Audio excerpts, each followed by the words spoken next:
Qu'est-ce qu'un héros ? Doit-il être grand et fort ?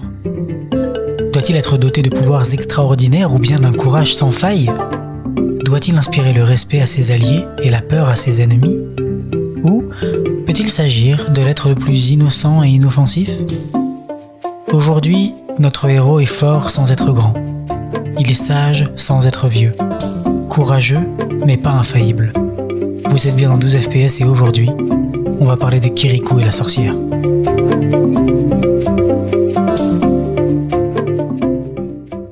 rapido! Ouais, Resmo! T'entends ce rythme endiablé? Ça fait danser les races. Madame Lowry, je suis content. Efficace la potion! Il met 3 dedans! La rivière quoi? Vous connaissez bien, ça on y va tous les étés. Je voudrais que j'arrête de voler pour faire du lard. Bonjour et bienvenue dans 12 FPS, le podcast qui parle d'animation, animé par des animateurs. On est de retour, non pas pour vous jouer un mauvais tour, mais pour vous parler de Kirikou, comme vous l'avez compris. Et oui, on reprend les épisodes réguliers, ça y est. Nous sommes dans des conditions optimales pour enregistrer. On a du nouveau matos, nouveau visage, nouveau podcast, pas du tout. C'est toujours nous, on est les mêmes. Et je suis comme toujours accompagné de Robin. Bonjour Robin. Bonjour Jean. Ça va ? Ça va, ça fait plaisir de parler à quelqu'un De face à visuellement, face, ouais. de face à face. Voilà, Ouais. on respecte les mesures de distanciation sociale avec une table de 2 mètres de long. Absolument pas. Non. Pas du tout. Juste avant de commencer, donc pour ceux qui nous suivent, dans l'épisode précédent qui était il y a des lustres, on avait dit qu'on ferait Le Petit Prince en film suivant. Malheureusement, la situation pandémique actuelle a quelque peu bouleversé nos plans. Notre calendrier. Ouais, notre planning incroyable, très planifié. On le garde sous le coude, vous inquiétez pas, on le fera donc prochainement. Kirikou. Donc c'est un film d'animation traditionnel sorti en 1998, écrit et réalisé par Michel Oslo. On ne présente plus, je pense, Michel Oslo, qui a fait Azur Asmar, Prince et Princesse. C'est adapté d'un ou plusieurs contes africains qui sont pas nommés, en fait, c'est pas très clair là-dessus, mais il y a beaucoup d'influences apparemment. Il s'agit de son premier long métrage, à Michel Oslo, et il a eu un succès monstre. Il a remporté plus de 20 prix en 99, et notamment le Grand Prix du long métrage à Annecy, pour ne pas changer. Cristal d'animation. Je crois que ça s'appelait pas encore le Cristal à l'époque, en fait. Ah d'accord, ok. C'est pour ça, mais je suis pas sûr. Au doublage, nous avons Doudou Gay et Doudou Gay Thio pour qui, je suis désolé, je vais écorcher des noms. Doudou Gay Thio pour Kirikou, jeune, et Awa Sensar pour la sorcière Karaba. Notamment, on note également la musique originale composée par Youssou N'Dour. Ça fait un peu rentrée des classes, tu sais. Genre, excusez-moi, je vais un petit peu écorcher vos prénoms. C'est grave. J'ai l'impression de faire la rentrée des classes. Résumé du film. Je vais résumer le film. C'est toi qui avais résumé la dernière fois? Ouais, je résume à peu près à chaque fois. Donc, Jean, peux-tu nous résumer le film? Allez, je vais résumer le film. Kirikou et la sorcière donc raconte l'histoire de Kirikou, qui est un jeune enfant qui, à peine sorti du ventre de sa mère, va en fait s'affairer à essayer de protéger son village contre la méchante sorcière Karaba, et qui a mangé tous les hommes du village sauf son oncle.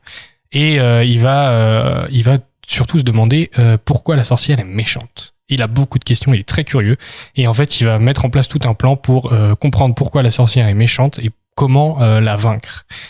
Et il va aller chercher des réponses auprès de sa mère, auprès de son grand-père, auprès de gens qui sont sages, et pour réussir à vaincre la méchante sorcière et ses méchants fétiches. Je crois que c'est c'est bonne entrée en matière. Ouais, c'est ça, c'est exactement ça. Ok. C'est l'histoire de Kirikou, elle est assez simple, c'est assez basé sur le conte en fait. Qu'est-ce qu'on a pensé du film? Bonjour tout le monde, vous avez aimé le spectacle? C'est trop bien parce que maintenant on entend les jingles, avant on les faisait en post. C'est trop cool. Ouais, non, oui, on a le retour en temps réel. On a le retour en temps réel. Ton avis sur le film, Robin? Ben, tu veux mon avis sur le film en tant que Robin adulte 2020 ou non, je veux ton avis que... Robin 6 ans qui Robin 6 ans VHS, ok. Bah, je me souviens que déjà je l'avais en VHS ou en DVD, je sais plus. Je pense que c'était de la VHS C'était de la VHS, la ouais, vieillesse, 98, ouais, c'est possible. Et que je le regardais beaucoup quand j'étais petit.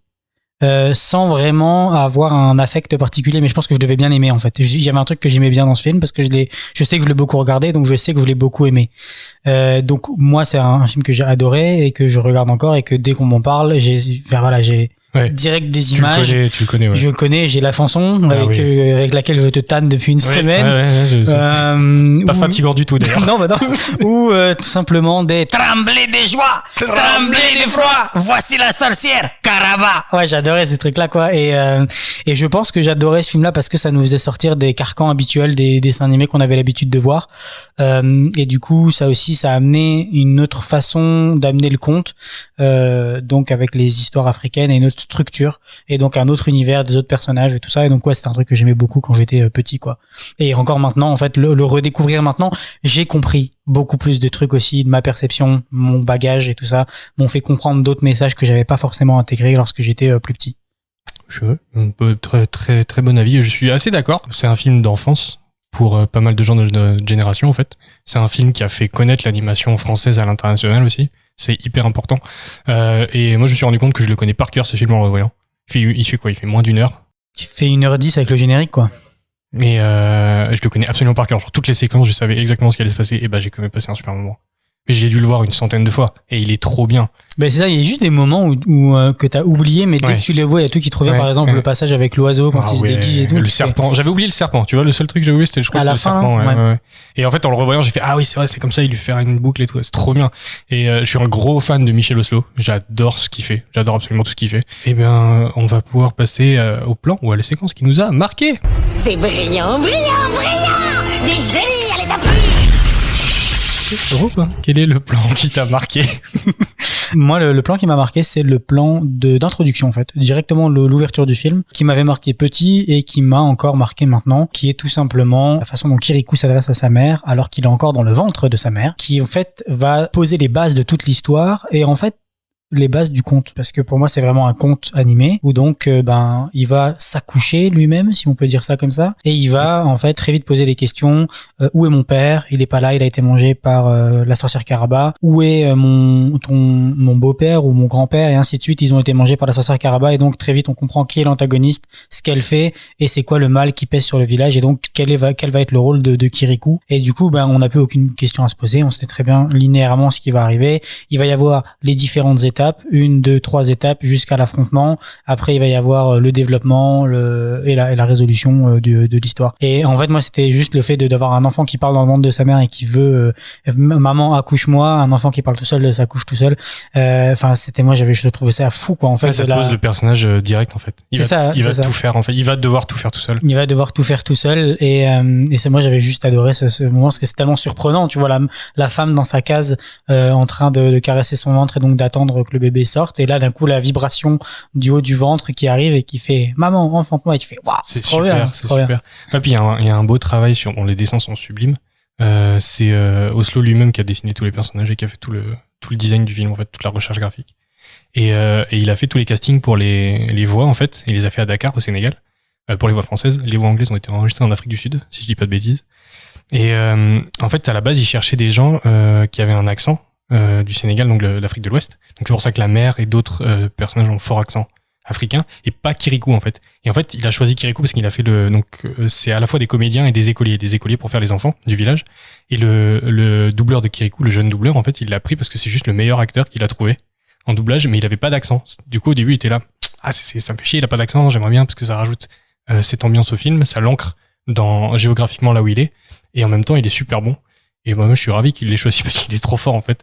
Le gamin qui fait ça, il est super bon, quoi. Après, donc graphiquement, c'est extrêmement beau. Je veux dire, les dessins des personnages sont magnifiques, et surtout anatomiquement, c'est extrêmement détaillé. Le trait est super détaillé et anatomiquement, c'est super correct. Ce qui dénote avec un petit peu la qualité de l'animation. Bon, donc c'est de l'animation 2D, c'est un film d'animation 2D de 98. Donc les studios n'étaient pas non plus extrêmement réputés à l'époque. Tout ça. On peut en parler vite fait. C'est des studios donc qui étaient en Europe de l'Est, qui ont fait l'animation. Avec Oslo qui supervisait ça. Et les armateurs, donc en France, à Angoulême, qui faisaient la finition. Ils ont été débordés, en fait. Il y avait un des studios qui était à Budapest, là. Ils avaient pas du tout l'habitude de faire ça, ils n'ont jamais fait de long métrage avant. Ils faisaient que des petites commandes pour la télé, avec très peu de budget. Et ils ont été un peu débordés par ce qu'on leur a demandé. Donc c'est pour ça que la qualité est un peu inégale aussi, parce que il y a eu pas mal de retouches derrière, mais ils ont pas pu tout retoucher. Donc je pense que sur les plans larges et tout. Mais il y a beaucoup de plans. Par exemple, la toute première fois qui chante Kirikou n'est pas grand quand il le remercie de les avoir sauvés. Ouais. Il y a juste Kirikou qui est au milieu en un dessin fixe qui bouge pas, et alors que tous les autres sont en train de danser autour. Et alors que les animations de danse, elles sont super fluides et belles. Mais il y a une économie sur plein de Il y a trucs. beaucoup de trucs. Même les animations de danse, c'est beaucoup pose to pose. Oui, c'est ça. Il y a beaucoup de trucs qui se font d'une frame. Mais qui fonctionnent. Hein. Bien sûr, non, tout est fonctionnel. C'est juste porté par le film en fait. Mais encore une fois, en fait, on peut donner ce crédit-là parce que l'histoire est intéressante et palpitante, et c'est ça aussi que maintenant on a un peu perdu. C'est on fait des films qui sont beaux, mais l'histoire on s'en tape. Et en fait, Kirikou, c'est complètement l'inverse. Finalement, le support visuel, on s'en fout si l'histoire qu'on nous raconte elle est vraiment intéressante et que les personnages sont attachants et qu'il y a un développement qui est super intéressant, quoi. Et c'est en fait ils ont eu du mal à faire ce film au début aussi, on peut peut-être en parler, à cause de ça justement. C'était que les dessins, déjà le fait que ça se passe en Afrique, c'était super dur à vendre. Faut se replacer dans le contexte, 98, donc le film a commencé, la production du film a commencé un peu avant, et surtout c'était un film, c'était considéré pour les investisseurs comme un film d'arrêt d'essai, et le budget à l'époque était de 25 millions de francs, ce qui fait à peu près 3,8 millions d'euros actuels, ce qui est rien du tout.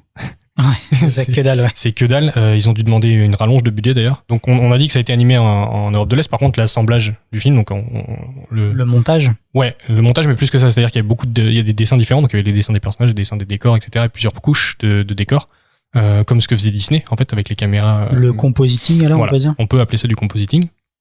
Et ça a été fait aux armateurs à Angoulême, qui maintenant n'existe plus à Angoulême. Je pense qu'ils sont que à Paris. Si vous allez à Angoulême d'ailleurs, vous allez rue de Sainte, juste après le pont sur la Charente, à droite il y a une fresque qui représente Kirikou. C'est une petite anecdote. Je croyais que t'allais me donner l'adresse d'un bar en fait. Non, pas dans ce bar-là, vous demandez telle alors personne, vous reculez, et vous aurez 2 euros de reçu. vous reculez, vous reprenez la rue de Bordeaux, vous remontez. Et donc je disais, ils ont demandé une rallonge de budget à FR3 à l'époque, pas France 3, FR3. Et ils l'ont vu refuser parce que la personne qui gérait ça, le responsable, voulait pas avoir de nudité en fait dans le film. Et donc non seulement pour les seins des femmes, mais aussi pour Kirikou, qu'on voit nu tout le film. Et donc il a dit, il faut les habiller, et sinon vous aurez pas votre rallonge. Et les gars ont fait bah non. Michel Oslo voulait absolument pas. Il a dit c'est hors de question. Et en fait, cette personne-là a dégagé de FR3. Et du coup, la personne qui l'a remplacé a dit oui, pas de souci, tous à poil.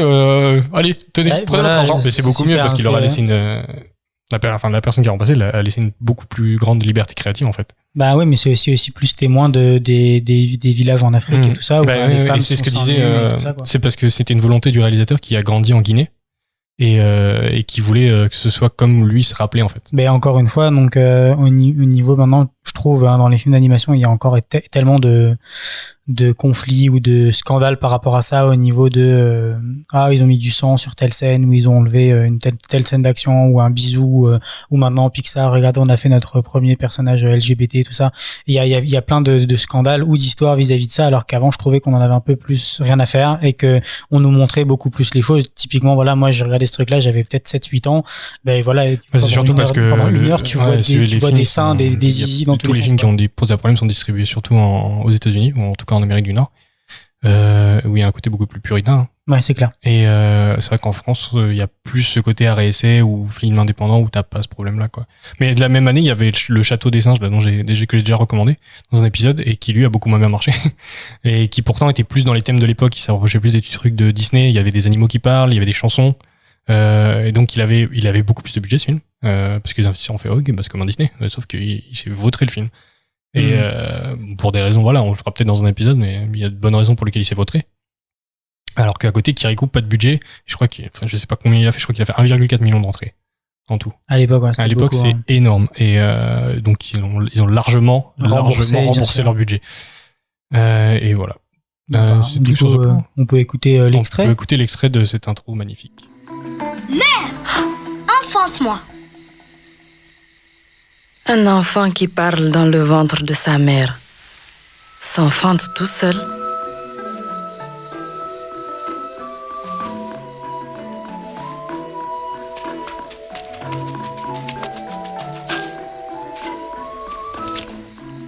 Je m'appelle Kirikou.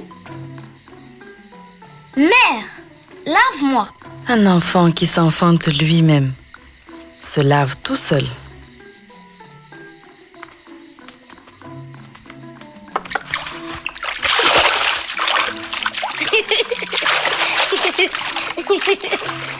Ne gaspille pas l'eau. Caraba, la sorcière, a asséché notre source.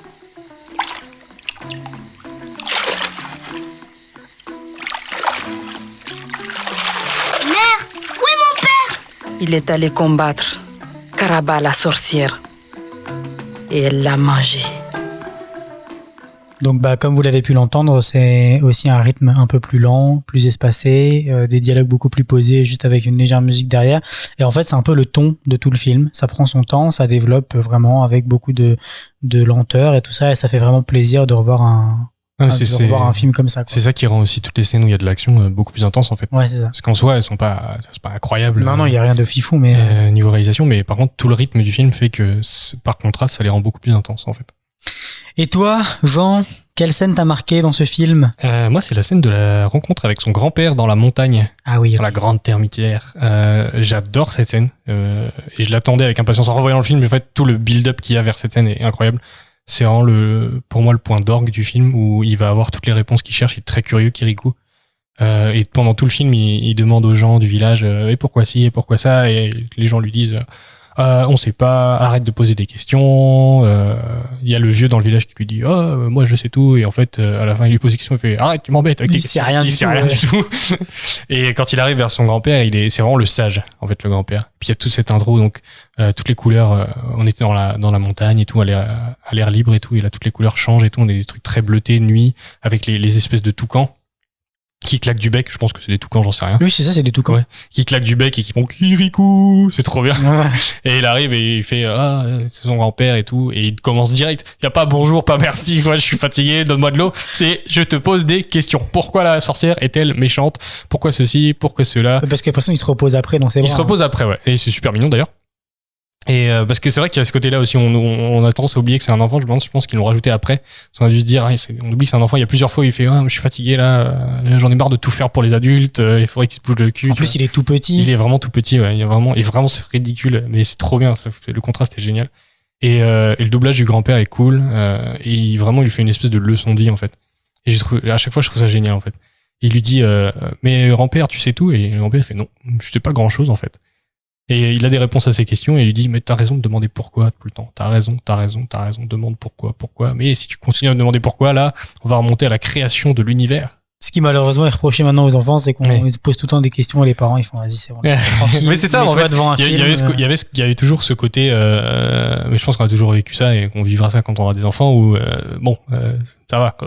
Tu vas saouler, ça fait 20 minutes que tu me poses des questions. C'est comme disait Aldebert, les pourquoi, les pour qui c'est pour papa et les pour quand c'est pour maman. Enfin, je sais plus, il avait tourné ça comme ça, ils avaient divisé ça entre les deux parents.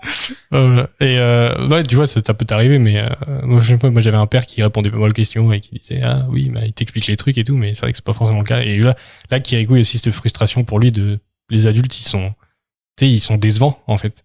Et là, c'est le premier adulte qui a des réponses. Qui a enfin des réponses et tout ça, quoi. Et c'est vraiment une séquence super. Déjà, c'est beau.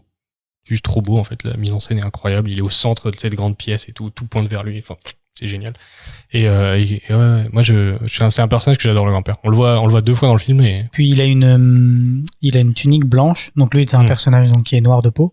Et il a une tunique blanche, donc ça fait vraiment ressortir son visage. Et vraiment, t'as toute une scène où donc Kirikou dit qu'il est fatigué. Il va se mettre dans ses bras, il le prend dans ses bras. Et t'as la tunique blanche qui enroule une petite boule noire. Et c'est vraiment des couleurs très contrastes. Super beau, super joli. Pareil, le travail là, par contre, au niveau de l'animation sur les manches qui viennent se refermer et qui font une seule et belle ligne super distincte. Non, là, il y a vraiment un super beau travail avec le passage sur le grand-père qui est super philosophique, finalement, qui va nous rajouter donc encore plus de poésie qu'il y en avait déjà dans tout le film. Et cette touche de douceur, en fait, où enfin on a la résolution de pourquoi Caraba elle est comme ça, pourquoi elle mange les hommes, pourquoi elle demande l'or au village, et ainsi de suite. Mais je pense qu'on peut parler du coup parce qu'on parle de silhouette. Je sais pas si on l'a expliqué ça. Non, tu l'as pas expliqué encore. Bon, la silhouette, on a fait un RCD sur le posing, mais ça se rapproche beaucoup de ça. La silhouette d'un personnage, c'est si on met le personnage en aplat de couleur, par exemple tout en noir sur un fond blanc, qu'on voit en fait la pose, qu'on comprenne la pose en fait. Comme des ombres chinoises. Exactement comme des ombres chinoises, comme du théâtre japonais. Et Oslo, c'est sa spécialité en fait. Oslo à la base, il fait ça. Et si vous avez vu Prince et Princesse, en fait, Prince et Princesse, c'est un recueil de plusieurs courts-métrages qu'il a fait avant Kirikou. Et après, il a rajouté des choses. Et à la base, il voulait faire Kirikou comme ça, en fait. Il voulait faire Kirikou que en silhouette, que en ombre chinoise, qui est un vieux truc. Le tout premier film d'animation de tous les temps. C'est quelque chose comme ça qui s'appelle Le Prince Ahmed. Et tu vas me corriger sur le nom, c'est Charlotte Lotte, la réalisatrice de ça. Non, mais il me semble que c'est ça. Oui. Qui est une réalisatrice corriger, allemande. je saurais pas, mais il me semble que c'est Il me ça. semble que c'est ça. Hein. Enfin, on fera un erratum si on s'est planté sur Ouais, son c'est nom, ça. parce que je l'ai pas dans mes notes. Donc si vous voulez aller le voir, on vous mettra un lien. C'est vrai, c'est le premier film d'animation du sort. C'est assez court, mais voilà, c'est réalisé par une femme. Donc c'est notable déjà. et Oslo à la base voulait faire un truc comme ça. Et en fait, les investisseurs, donc tous ces conseillers, ils ont dit là, déjà qu'on va pas, là, on va pas avoir d'argent du tout en fait. Michel, calme-toi. Mais du coup, il avait commencé à bosser le film comme ça. Tu poses cette idée? Tu poses tes aplats de... Non, financièrement, c'était pas ouf. Et en fait, du coup, les investisseurs ont fait non, mais il a gardé des trucs. Donc par exemple, la sorcière Karaba, elle a des bijoux partout. Elle a des bijoux dans les cheveux, elle a des bijoux autour de son cou, elle a des bijoux sur les seins. Et en fait, tout ça, c'était pour, quand elle était en silhouette, pouvoir mieux comprendre la perspective, quand elle était placée. Par exemple, si c'était une silhouette un peu de 3/4, et ben avec ces bijoux-là qui étaient ajoutés, on pouvait comprendre en fait la pose du personnage beaucoup plus facilement. D'ailleurs, quand j'étais petit, je me suis toujours demandé comment ces bracelets de téton, on dirait dire, ou de mamelon, ils tenaient en fait. Du piercing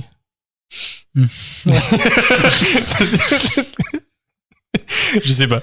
Écoute, on lui demandera. Et du coup, il a gardé quand même deux séquences en silhouette dans le film. Donc il y a la séquence où Kirikou est sous terre, C'est ça, ouais. tout en silhouette quasiment. Qui est extrêmement anxiogène. Ouais. Et ça marche trop bien parce que du coup, on voit vraiment. On parlait de staging.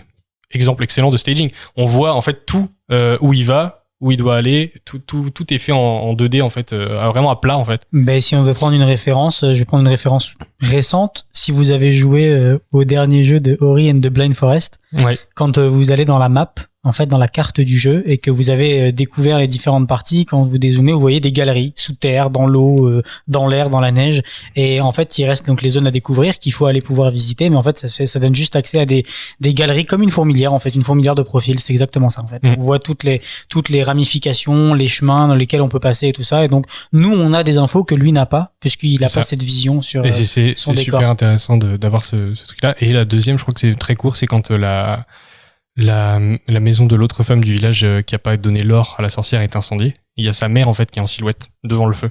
Et elle voit juste la silhouette en noir de la mère sur le feu. C'est super fort. Ah oui, comme c'est image. Et ça rend vraiment très très bien. D'ailleurs, Voilà. standing ovation à cette actrice, je ne sais pas qui c'est. Donc, il y a un des personnages qui cache son or pour pas le donner à Karaba, et elle envoie ses chétifs ou ses fétiches. C'est fétiche. C'est fétiche, non. Donc, dans le village, avec une sorte de sniffer, donc de renifleur d'or. Ah oui, il est trop bien le design de ce fétiche oui, d'ailleurs. Avec juste le bec en il y a or, tu un- comprends tout de suite Tu pourquoi il est comprends là. tout de suite, et t'as celui qui creuse, qui a des mains Ouais. énormes. Et donc, bah voilà, il lui dit là, il y a de l'or, il creuse, effectivement, elle avait caché de l'or. Et là, elle pousse un cri d'horreur parce qu'on brûle sa maison, donc c'est Ah tout oui. ce qui lui reste. Mais elle pousse un cri, mais genre, Ah ouais. le voice acting, donc Ouais. La performance vocale la du performance doublage. vocale du Ah, doublage incroyable. est folle, quoi. Et Ouais. elle repousse ce même genre de cri quand il va libérer la source qui est tarie. Et que, en fait, l'eau, elle recoule, elle repousse un cri de joie cette fois, Mhm. mais dans la même tonalité. Et je fais, mais elle a dû s'égosiller dans la salle Ouais, c'est d'enregistrement. génial. C'est fou, quoi, ces Elle est trucs, très, mais très forte, ça communique tellement d'émotions, ce cri. Mhm. Ça, c'était fou, quoi. Ça, Ouais. c'est vraiment bravo à cette actrice. Elle est très très forte. Mais écoute, moi c'est tout ce que j'avais à dire sur cette séquence avec le grand-père. On a un peu extrapolé, mais c'est pour... Ben, on peut écouter à quoi ça ressemble. Ça ne mène nulle part. Et je ne peux plus sortir. Est-ce un piège? Cette fois, je ne me laisse pas surprendre.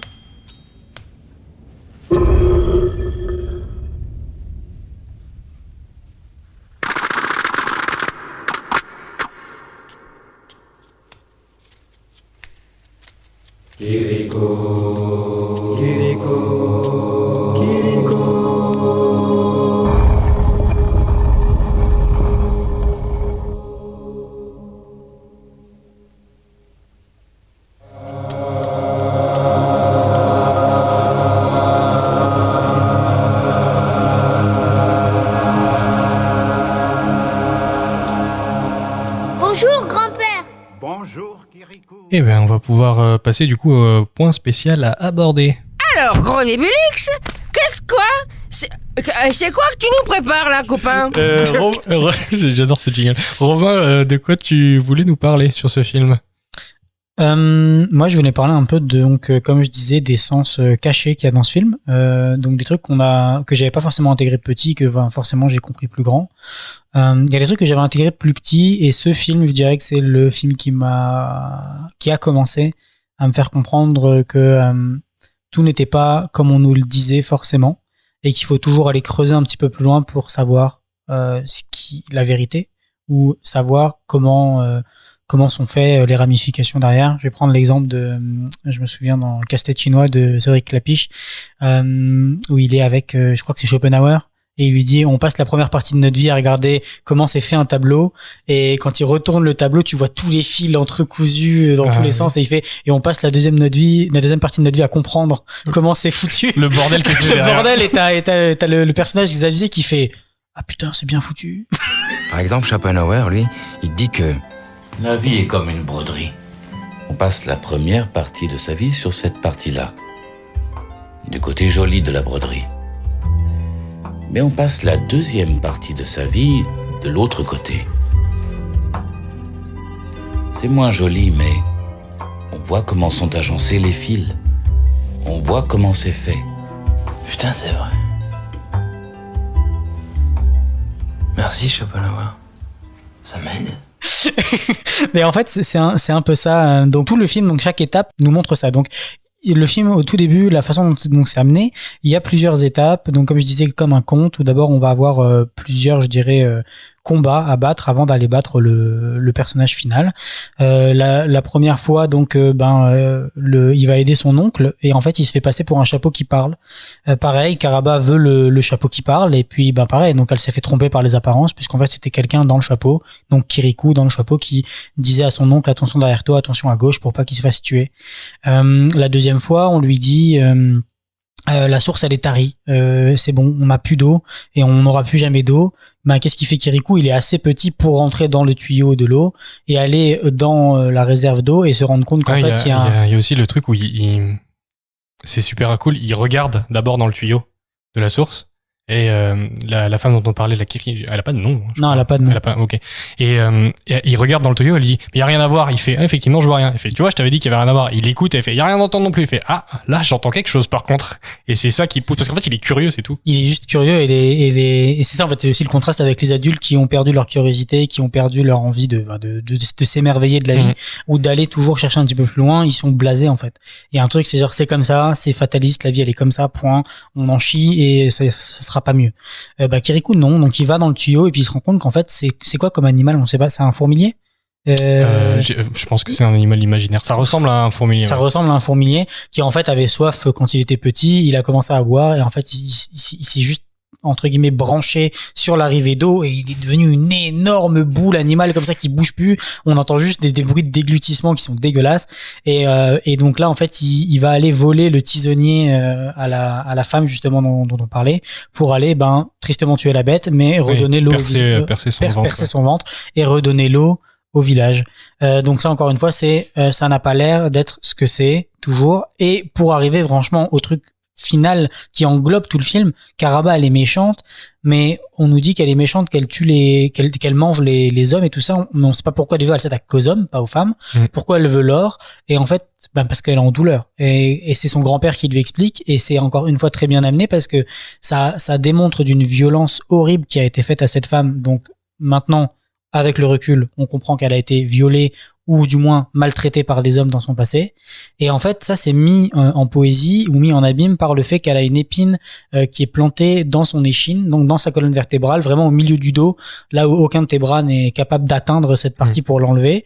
Et en fait, c'est juste à cause de cette douleur, elle veut juste se venger. Et donc Kirikou va comprendre que il faut aller lui enlever cette douleur. Donc physiquement, visuellement, c'est juste il va aller arracher l'épine avec ses dents là. D'un coup, elle va faire aussi, elle va faire un cri. Elle va faire un cri horrible. Mais c'est parce que l'épine, elle représente son traumatisme en fait. C'est pour ça qu'elle peut pas l'atteindre en fait.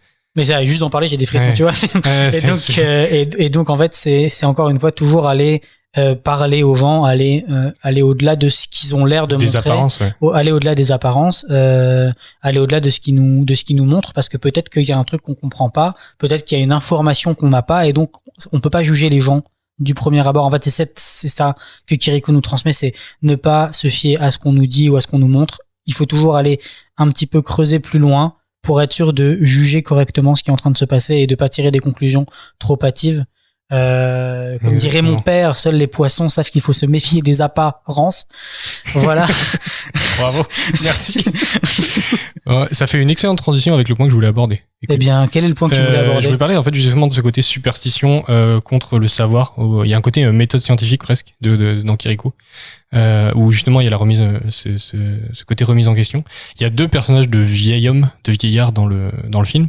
Il y a l'ancien, le marabout au village, qui fait la leçon aux enfants tout le temps, qui dit c'est un génie de la forêt qui m'a piqué mon chapeau, je reverrai jamais mon chapeau. Quand Kirikou lui pose des questions, il lui demande pourquoi la sorcière Karaba est méchante. Il fait moi je sais pourquoi elle est méchante, parce que c'est une sorcière.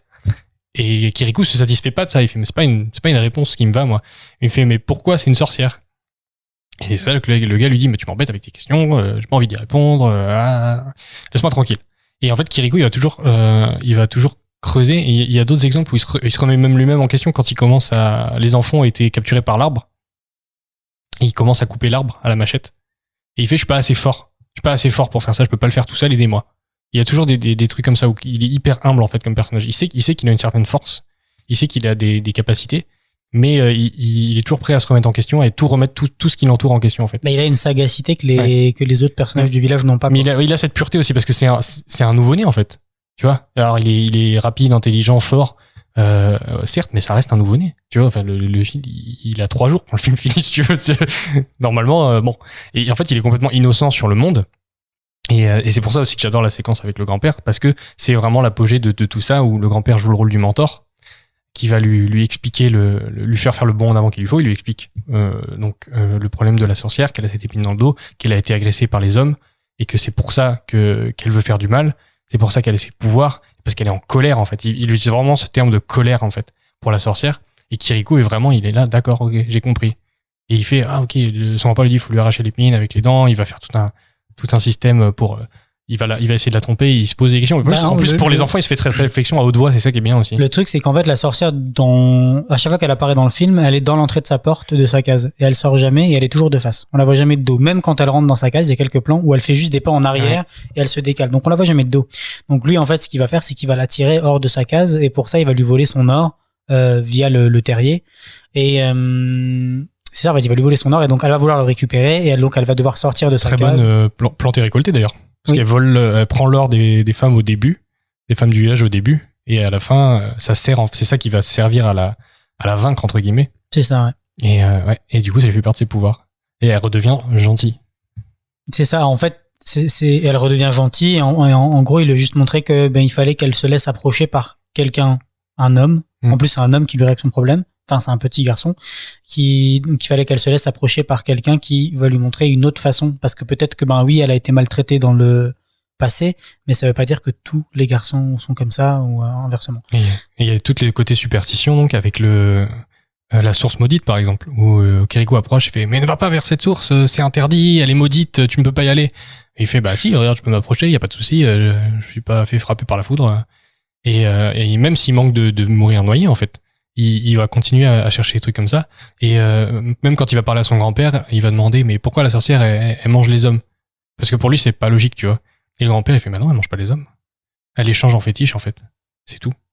Et tu vois, elle veut pas manger d'hommes, elle est comme toi et moi, elle préfère manger un bon plat bien épicé, tranquille, tu vois, posé dans sa case. Et alors pour la question, parce que je pense que les gens qui n'ont pas vu le film, ils se posent la question. Le grand-père, il sait tout, mais pourquoi on n'a pas les informations dès le début, puisque le grand-père sait tout? Ah oui, il parce est coincé que le grand-père, il est coincé dans la montagne, et au milieu, il y a Karaba qui empêche tout le village de passer chercher le grand-père. Avec le fétiche, le guetteur. C'est une super mécanique, ça. Qui peut voir une fourmi à l'autre bout de la savane. Donc, voilà, le gars, il a pas de... C'est super. Et c'est super, ça parle vraiment aux enfants, parce que c'est un truc avec que tu pourrais inventer dans un jeu d'enfant, en fait.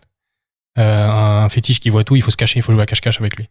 En fait. Et du coup, la petitesse de Kirikou, le fait qu'il puisse rentrer dans un terrier d'animal et donc passer sous terre, passer sous la case et tout ça, ça lui permet d'accomplir tout ça. Et la première question qu'il pose à son grand-père, c'est grand-père, est-ce que tu peux me faire devenir grand? Parce qu'il veut devenir grand, parce que les autres enfants se moquent de lui parce qu'il est petit. Et il fait mais si t'étais grand, t'aurais pas pu venir jusqu'ici. Et il lui dit réjouis-toi d'être petit maintenant. Et quand tu seras grand, tu pourras te réjouir d'être grand. C'est trop beau. C'est super beau et c'est encore une fois, tu penses que t'as une faiblesse, mais en fait, fais-en ta force. C'est ça, c'est ta force. C'est ça, il y a tellement de messages dans ce truc et surtout aussi, il est petit, il a sauvé 2-3 fois les enfants du village. Ouais, personne l'a jamais remercié en fait. Ouais. Ils font juste, ils font la chanson, mais personne lui dit merci en fait. C'est ça. Et tu penses qu'ils vont changer à la fin et en fait à la fin ils sont toujours ils ont de la rancœur envers la sorcière. Donc quand la sorcière revient au village, ils vont lui dire ah mais t'as plus tes pouvoirs, du coup ça veut dire qu'on peut se venger, on va la tuer. Et en fait il y a le grand-père qui arrive et qui leur explique tout, que les hommes sont revenus et que voilà.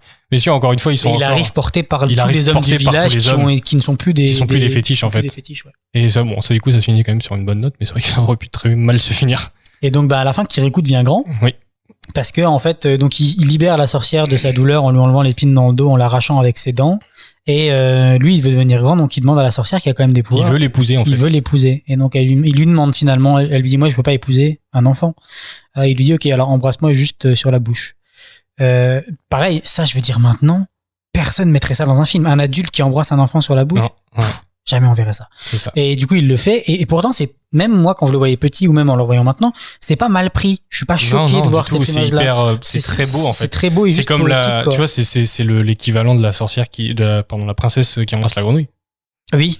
Il se transforme en prince au final. Et voilà, et donc au moment du baiser, donc là Kirikou d'un coup grandit et t'as tout un moment où donc il change d'échelle, il grandit, et puis la caméra caméra se met en contre-plongée, donc ça lui donne vraiment cet aspect de héros, d'un homme bien bâti, musclé, qui a grandi, donc d'un extrêmement beau. Et du coup il revient avec donc sa femme qui est Karaba au village, et donc là ils font non mais attendez c'est la sorcière, il fait non mais elle est plus sorcière, c'est guéri, c'est fini ça. C'est ça. Et il lui dit, il y a une scène que j'aime bien avec son oncle, les gens du village le reconnaissent pas parce qu'il est grand, maintenant, c'est plus le petit Kirikou. Et il dit, mais si, reconnaissez-moi, c'est moi Kirikou, je vous ai sauvé et tout, vous ne me reconnaissez pas. Et son oncle, il fait, ce n'est pas mon neveu. Et le Kirikou le regarde, lui fait, tu n'as jamais su me reconnaître. Non, il y a que sa mère qui le reconnaît. Il y a que sa mère qui le reconnaît, ouais. Il en appelle à sa mère parce que c'est la seule à pouvoir le C'est la seule, reconnaître. ouais, qui veut l'aider depuis le début du film, d'ailleurs. Ouais. Et j'aime beaucoup le doublage de sa mère, d'ailleurs. Je le trouve superbe. La voix de l'acting est super beau. Ouais. Et écoutez, le dernier truc que je voulais rajouter, c'est que la dernière chose qu'il dit à son grand-père, il lui parle des gris-gris en fait. Il demande est-ce que tu peux me donner un gris-gris contre la sorcière pour conjurer le sort, pour me protéger. Et le grand-père lui dit non, ça ne servira pas parce que c'est le problème des hommes. Ils font trop confiance aux gris-gris et ils ne se méfient plus en fait. Ils ne font plus attention. Ils croient en tout ce qu'on leur dit et ils ne font plus attention à l'environnement. Ils ne travaillent plus pour eux-mêmes en fait. Et ils se reposent sur des choses qui sont hors de leur contrôle en fait, qui sont rassurantes. Et ça, c'est une morale qu'il y a aussi dans Les Indestructibles 2, qui est la morale de la méchante au final.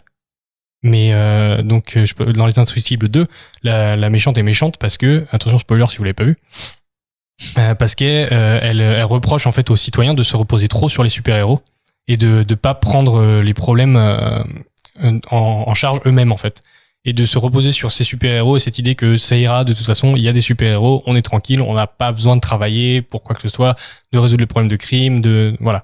Et là c'est un peu la même idée en fait, de se reposer sur quelque chose et de pas prendre en charge les problèmes soi-même en fait, de se dire c'est pas grave, on a des gris-gris, même pareil, les super-héros c'est leur gris-gris à eux. Et moi j'ai fait le rapprochement avec Les Indestructibles 2 à ce moment-là. Bah non, mais c'est clairement ça. Bah, surtout, voilà, je décharge ma conscience de quelque chose parce que je sais que quelqu'un d'autre le fera pour moi ou que cet objet va pouvoir me défendre de ça. Mais non, en parce fait, que j'ai cette superstition-là voilà. Et la force, c'est ça qu'il lui dit, c'est la force, elle est en toi. En fait, il dit la sorcière, les gris-gris et tout ça, c'est ce qu'elle a toujours utilisé pour contrôler tout le monde. Il fait, alors que face à la nudité et l'innocence d'un enfant, elle ne peut rien en fait. Parce que il lui dit, Kirikou, toi t'as pas peur d'elle en fait. Et en fait, elle se nourrit de la peur. Et c'est super beau. C'est rigolo qu'on aborde ce truc-là en ce moment. C'est drôle, hein. Et écoutez, c'est tout. Je pense on va pouvoir écouter un extrait de la séquence avec le grand-père. Grand-père. Oui, mon enfant. Peux-tu me donner un gris-gris contre la sorcière? Non. Ta force est l'absence de gris-gris. La sorcière connaît le monde des gris-gris et se joue d'autant mieux des hommes qui se croient protégés et ne se méfient plus. Par contre, elle ne sait que faire devant l'innocence toute nue et une intelligence toujours en éveil et libre. Kiriko, je suis avec toi.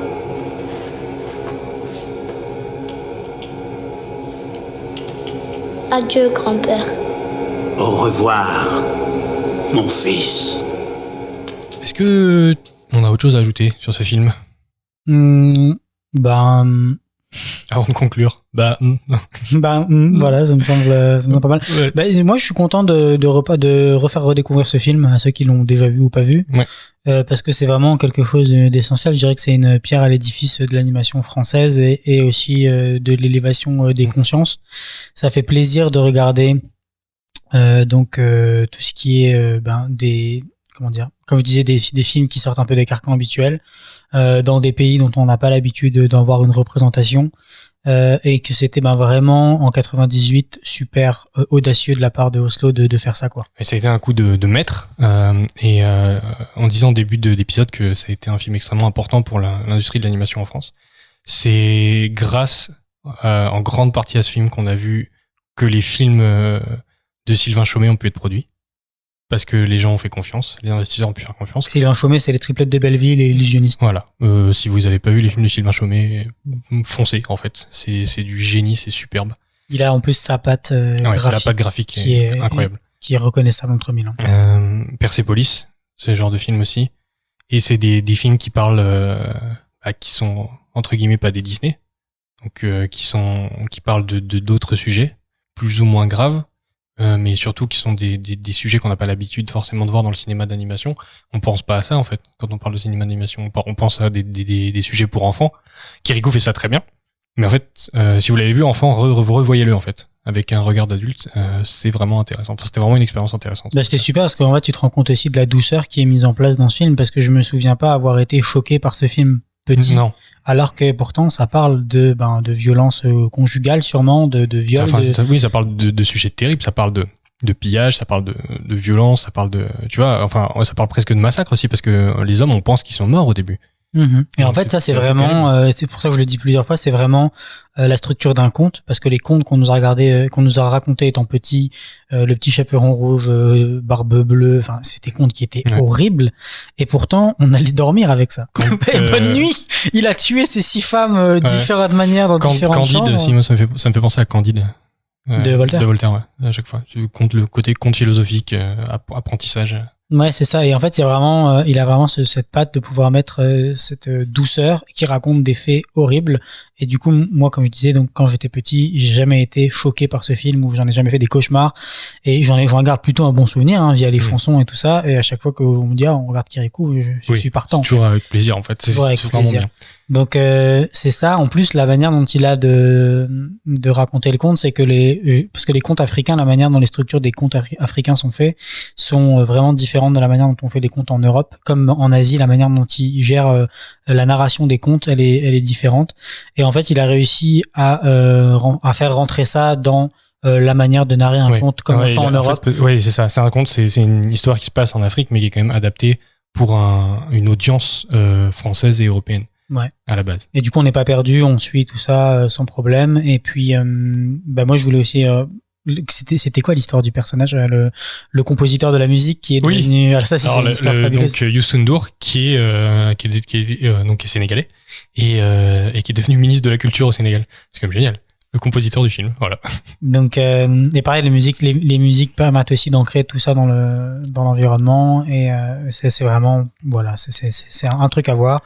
Retournez-y les yeux fermés si vous l'avez vu, foncez-y les yeux fermés si vous ne l'avez pas vu. Ouais, si vous l'avez pas vu, vous pouvez le montrer à vos enfants aussi, c'est vraiment un film. Et vous allez ressortir grandi. Et comme Kirikou. Comme Kirikou. Et ben écoutez, on va pouvoir conclure.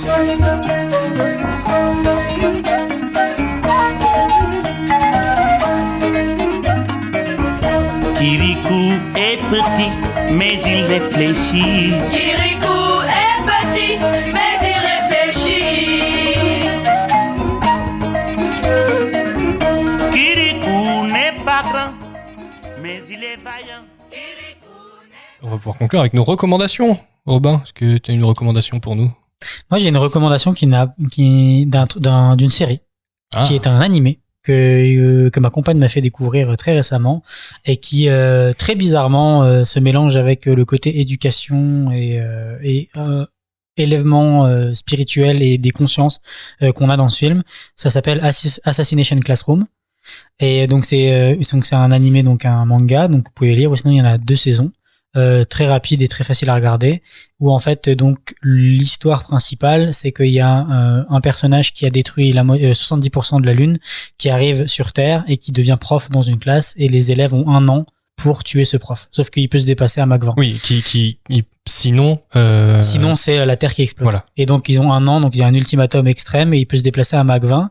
Et en fait c'est la classe E, donc d'un lycée. Donc au Japon il y a une classification des classes qui est très brutale. Donc la classe E c'est la classe des renégats qui serviront jamais à rien, qui arriveront pas à s'élever.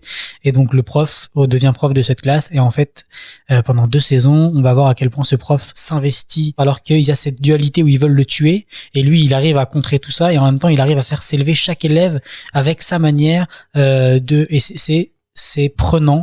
La fin elle est à chialer, j'en ai pleuré, je vous le dis. C'est super saisissant et c'est vraiment une manière philosophique et psychologique d'apporter ça. C'est très très bien écrit, et si vous avez pas quoi regarder en ce moment, je vous conseille ces 2 saisons, c'est fou. Ça me donne envie de regarder, tiens. Voilà, j'ai jamais vu, j'avais commencé à lire les mangas, j'avais arrêté, mais ça me donne envie de regarder l'animé. Moi je vais vous recommander un autre film de Michel Oslo qui est Azur et Asmar. Ah bah tiens. Ça alors. Je l'ai dit, j'adore Michel Oslo. Azur et Asmar, c'est l'histoire de 2 frères.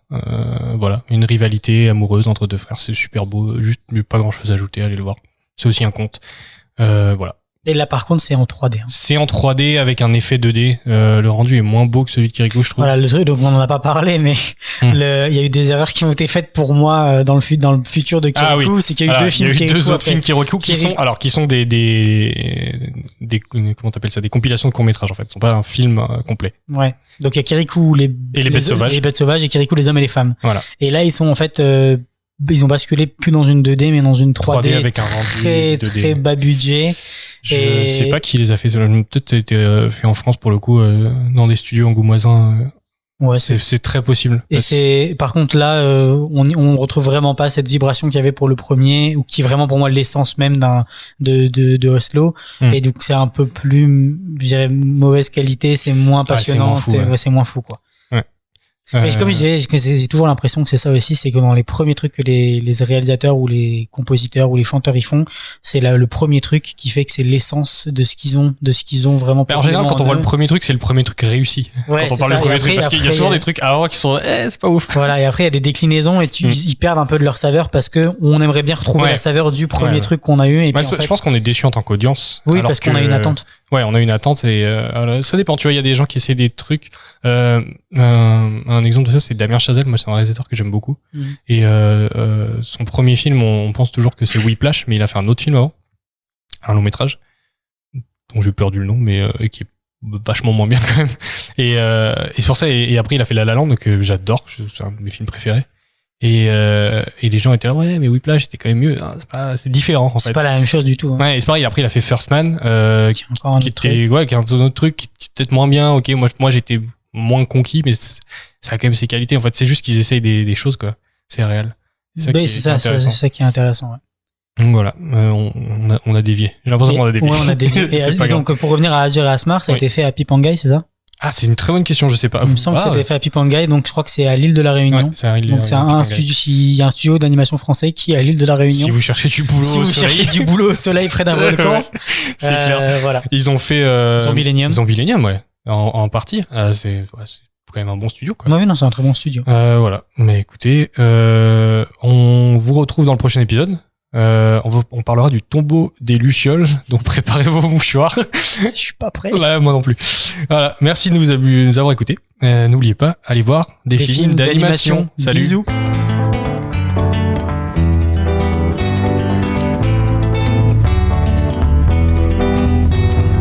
Dans les villages d'eau et les hommes avaient disparu. Les femmes pleuraient, tremblaient devant la sorcière. Kirikou se savait où trouver notre grand-père. Kirikou, mon ami,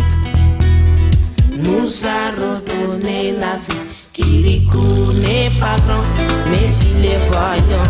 Kirikou est petit, mais c'est mon ami. Kirikou n'est pas grand, mais il est voyant.